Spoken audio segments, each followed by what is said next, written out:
दिल्ली सेवा बिल को लेकर केंद्र सरकार और दिल्ली राज्य सरकार के बीच क्यों है टकराव। दिल्ली सेवा विधेयक पर केंद्र सरकार और दिल्ली राज्य सरकार के बीच टकराव राष्ट्रीय राजधानी क्षेत्र दिल्ली एनसीटी के भीतर विभिन्न सरकारी सेवाओं के प्रशासन के संबंध में शक्तियों और प्राधिकरण के आवंटन के इर्द गिर्द घूमता है। दिल्ली सेवा विधेयक संविधान की राज्य सूची के तहत पुलिस, सार्वजनिक व्यवस्था, भूमि और सेवाओं जैसी प्रमुख सेवाओं के शासन और नियंत्रण से संबंधित है। इन सेवाओं पर किस हद तक नियंत्रण होना चाहिए, इस बारे में केंद्र सरकार और दिल्ली राज्य सरकार की अलग अलग व्याख्याएं हैं। उपराज्यपाल एलजी द्वारा प्रतिनिधित्व की जाने वाली केंद्र सरकार अक्सर तर्क देती है कि दिल्ली एक विशेष दर्जा वाला केंद्र शासित प्रदेश है, इसलिए भारतीय संविधान के अनुच्छेद 239 ए के अनुसार कई प्रशासनिक मामलों में एलजी की सहमति की आवश्यकता होती है। इससे ऐसे उदाहरण सामने आए हैं जहां राज्य सरकार द्वारा कुछ निर्णयों को लागू करने से पहले एलजी की मंजूरी मांगी जाती है, जिससे देरी और विवाद होते हैं। दूसरी ओर मुख्यमंत्री के नेतृत्व वाली दिल्ली राज्य सरकार का दावा है कि दिल्ली के लोगों द्वारा चुने जाने के कारण उसे एनसीटी के भीतर सेवाओं के प्रशासन पर अधिक अधिकार और नियंत्रण होना चाहिए। उनका तर्क है कि यह संघवाद और लोकतांत्रिक शासन के सिद्धांतों के अनुरूप है। संघर्ष अक्सर संवैधानिक प्रावधानों की व्याख्या तक सीमित हो जाता है, विशेष रूप से संविधान में उल्लिखित संघ और राज्य सरकारों के बीच शक्तियों के वितरण को लेकर। इस मामले पर स्पष्टता प्रदान करने के लिए दिल्ली उच्च न्यायालय और भारत का सर्वोच्च न्यायालय कई मामलों में शामिल रहा है, जिसने इस मुद्दे की जटिलता को और बढ़ा दिया है। संक्षेप में, राष्ट्रीय राजधानी क्षेत्र दिल्ली में शक्तियों और अधिकार के वितरण से संबंधित संवैधानिक प्रावधानों की अलग अलग व्याख्याओं के कारण केंद्र सरकार और दिल्ली राज्य सरकार दिल्ली सेवा विधेयक पर टकराव में है। इस संघर्ष का एनसीटी के भीतर सेवाओं और शासन के कुशल प्रशासन पर प्रभाव पड़ता है। दिल्ली सेवा बिल क्या है, इसका असर क्या होगा? दिल्ली सेवा विधेयक भारत के राष्ट्रीय राजधानी क्षेत्र दिल्ली में विभिन्न सेवाओं को विनियमित करने के उद्देश्य से एक महत्वपूर्ण कानून को संदर्भित करता है। इस विधेयक में क्षेत्रों और उद्योगों की एक विस्तृत श्रृंखला शामिल है, जिसका प्राथमिक ध्यान दिल्ली के निवासियों को प्रदान की जाने वाली सेवाओं की गुणवत्ता, पहुंच और दक्षता में सुधार करना है। इस विधेयक के पारित होने से शहर में दैनिक जीवन के विभिन्न पहलुओं पर इसके संभावित प्रभाव के कारण रुचि और बहस दोनों पैदा हुई है। पृष्ठभूमि और उद्देश्य: यह विधेयक दिल्ली में सेवाओं के व्यापक विनियमन की बढ़ती आवश्यकता के जवाब में पेश किया गया था।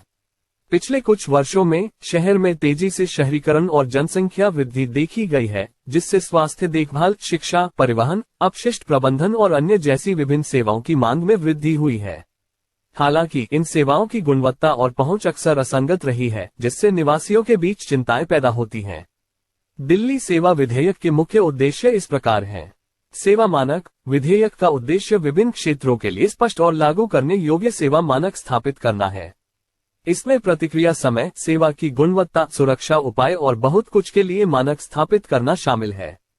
जवाबदेही: विधेयक सेवा प्रदाताओं को उनके प्रदर्शन के लिए जवाबदेह ठहराने का प्रयास करता है। यह उपभोक्ताओं की समस्याओं और शिकायतों को दूर करने के लिए तंत्र का प्रस्ताव करता है, ये सुनिश्चित करते हुए कि उनकी चिंताओं का तुरंत समाधान किया जाए। पारदर्शिता: बिल सेवा प्रदाताओं को उनकी पेशकश, मूल्य निर्धारण और सेवा की शर्तों के बारे में प्रासंगिक जानकारी का खुलासा करने की आवश्यकता के द्वारा पारदर्शिता को बढ़ावा देता है। यह उपभोक्ताओं को सूचित विकल्प चुनने में सक्षम बनाता है। समन्वय: दिल्ली में विभिन्न सेवाओं के लिए जिम्मेदार कई एजेंसियों और विभागों के साथ विधेयक का उद्देश्य इन संस्थाओं के बीच समन्वय में सुधार करना है। इस समन्वय से अधिक कुशल सेवा वितरण और संसाधनों का बेहतर उपयोग होने की उम्मीद है। नवाचार: बिल सेवा वितरण विधियों और प्रौद्योगिकियों में नवाचार को प्रोत्साहित करता है। एक नियामक ढांचा प्रदान करके इसका उद्देश्य नई प्रौद्योगिकियों को अपनाने की सुविधा प्रदान करना है, जो सेवा की गुणवत्ता और पहुंच को बढ़ा सकते हैं। संभावित प्रभाव: दिल्ली सेवा विधेयक का प्रभाव दूरगामी और बहुआयामी हो सकता है। कुछ संभावित प्रभावों में शामिल हैं: बेहतर सेवा गुणवत्ता: स्पष्ट मानकों और जवाबदेही उपायों के साथ सेवा प्रदाताओं को निर्दिष्ट बेंचमार्क को पूरा करने के लिए अपनी पेशकशों की गुणवत्ता में सुधार पर ध्यान केंद्रित करने की संभावना है। इससे उपभोक्ताओं के बीच उच्च स्तर की संतुष्टि हो सकती है। बढ़ी हुई पहुंच: पारदर्शिता और समन्वय पर बिल के जोर से सभी निवासियों के लिए सेवाओं की बेहतर पहुंच हो सकती है, भले ही उनकी सामाजिक आर्थिक पृष्ठभूमि या शहर के भीतर स्थान कुछ भी हो। प्रभावी शिकायत निवारण, उपभोक्ता शिकायतों और परेशानियों को संबोधित करने के लिए विधेयक के प्रावधानों से अधिक संवेदनशील और कुशल निवारण तंत्र बन सकता है। ये बदले में सेवा प्रदाताओं में उपभोक्ता का विश्वास बढ़ा सकता है।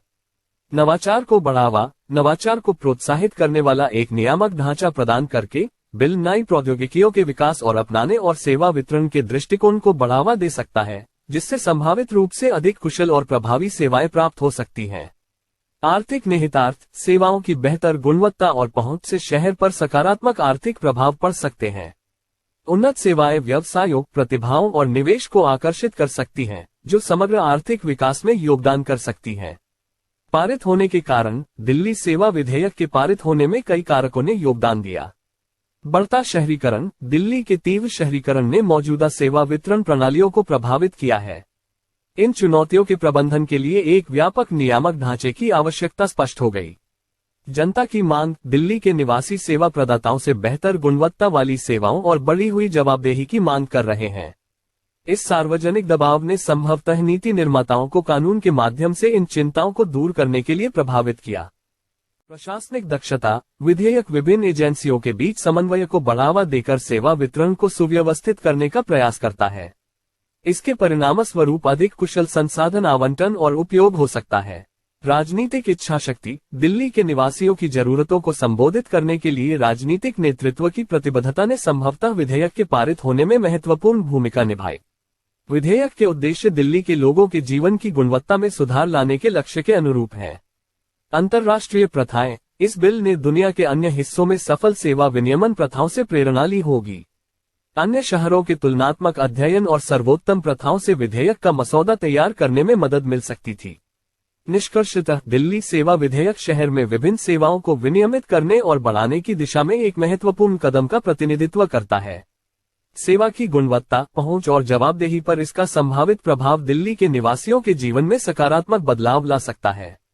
विधेयक का पारित होना शहरीकरण से उत्पन्न होने वाली चुनौतियों का समाधान करने, सार्वजनिक मांगों को पूरा करने, प्रशासनिक दक्षता में सुधार करने और अंतर्राष्ट्रीय सर्वोत्तम प्रथाओं के साथ तालमेल बिठाने की आवश्यकता पर आधारित है।